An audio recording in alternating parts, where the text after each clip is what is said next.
All right, so now that we have some more information, we are going to fill in this Venn diagram. And it's comparing and contrasting DNA and RNA.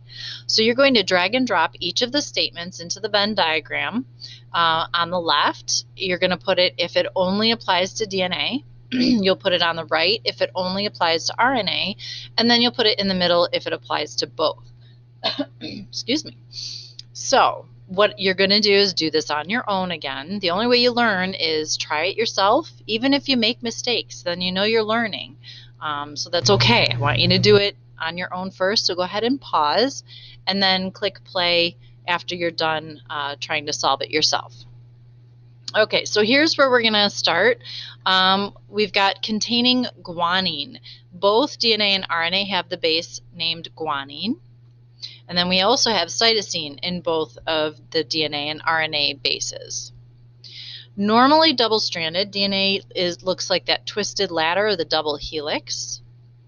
And they both do have a phosphate group in common. That's part of the backbone.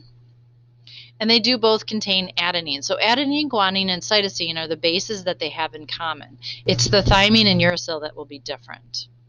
The sugar in RNA is called ribose. It's slightly different than DNA's sugar, which is called deoxyribose.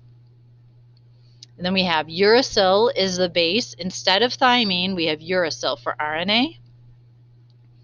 DNA, like I said earlier, is the double helix.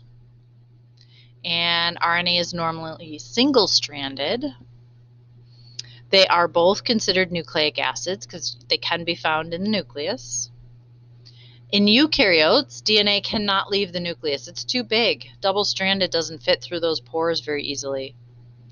And the RNA is able to enter the cytoplasm. And then we have thymine for DNA. And that's the one that we're familiar with. Remember A and T, G and C.